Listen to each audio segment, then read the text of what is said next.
Hi. Today we are going to be talking about teen relationships and dating abuse. Last week, my friend Randy Randolph, who works with Safe Austin, did a presentation on relationships with teens, and I thought it was fascinating and a little bit alarming. So I wanted to share the information with you. I took her resources and did some more research, looking at some of the resources she used, and think it's really interesting. So first, what I want to do is define what is dating abuse. So I want to be sure I get it right. Dating abuse is a pattern of actual or threatened acts of physical, sexual, emotional, and or digital abuse against a dating partner. Abuse is about power and control. So there were a couple of statistics that really caught my attention that I want to share. One in 4 adolescents reports verbal, emotional, physical, or sexual dating violence each year. That's 1 in 4. And then 1 in 5 girls and 1 in 10 boys reports that in relationships that they have experienced physical and or sexual dating violence. So that's a 1 in 5 for girls, 1 in 10 for boys have experienced some kind of dating violence. These statistics, just so you know, they're not some poll from Teen Magazine, are from the CDC's Dating Matters. It says strategies to promote healthy teen relationships. One of the things that's really great news is that 62% of teens want to talk to parents. They want to talk to their parents. So what are some things that we need to know? One, prevention. One of the most important things is that we can talk to our children about healthy relationships and what they look like before teens start dating. It's interesting, it says in the presentation, they talk about how parents talk to their kids about drug use, they talk about sex, but dating abuse is not one of these topics because I believe, like most of us, think that our kids are safe when they're dating. So with these statistics, we know that this is a conversation that needs to be had. So of course, healthy relationships are all about, feeling safe, respected, that your partner cares about your happiness. You can say no without them getting overly upset. We want to look for signs that they're being controlled. So really, it's about your child feeling safe and supported in the relationship. So there's a lot more things about a healthy relationship, but I'm just summarizing here. So we also want to share with our kids about warning signs if we see some things happening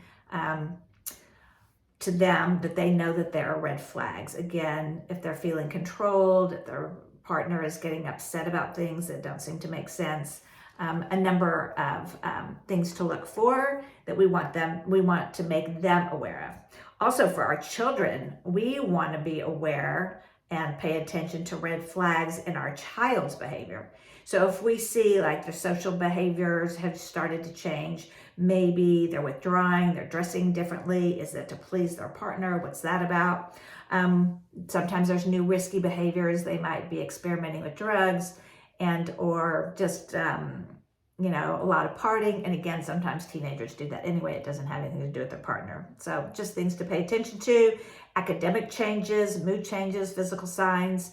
And again, we never want to drill our kid or interrogate them, but these are things that are important to look for. Also, since they do want to come to us, there's some pointers that we need to think about when they do come to us. We want to be the best listeners we can be. We want to be sure that we're not judging, we're not blaming. We want to be careful not to say things like that I'm sure I've said in my life, like don't say, why did you go over there in the first place? What did you think was going to happen? We really need to take the teen seriously. We don't want to interrogate. We want to support and validate and give options, not orders.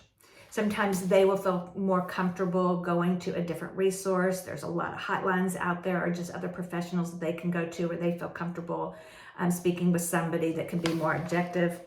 Some great resources.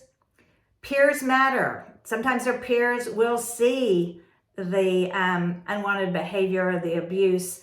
So friends will tell other friends. So they're really important. And we also want to remember that the breaking up part is hard. As much as we want our kids to get away from this person, we don't know the consequences, how that person will take the rejection, and we know we don't want to put them in a dangerous situation. So the breakup may take a little time to get there. And so again, we want to be understanding and supportive of our child. So again, just to summarize, we need to have preventative conversations with our teens about healthy relationships. We want our children to look for those red flags, be sure that they feel safe and respected in their relationship and that their boundaries are respected. And also that we want to look for signs in our child. And again, these signs could be symptoms of other issues going on, but we want to really be observant of our child, and we want to be sure there's open communication because our kids do want to talk to us. So we need to be careful to be good listeners and supportive and have those resources ready in case our child is going through a hard time in a relationship.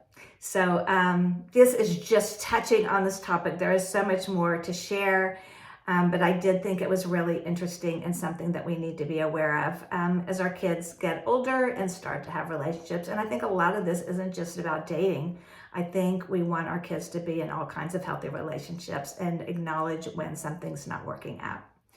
On another note, my parent brief, my monthly newsletter, is going to be coming out soon. I would really love to share it with you. I love my parent brief. And again, it's monthly. If you're interested in signing up for it, you can go to my website, hirschparentcoaching.com, or you can reach out to me and I will be glad to add you. It really has some good information. And again, it's brief. So thank you so much for listening. Would love to hear from you. Take care.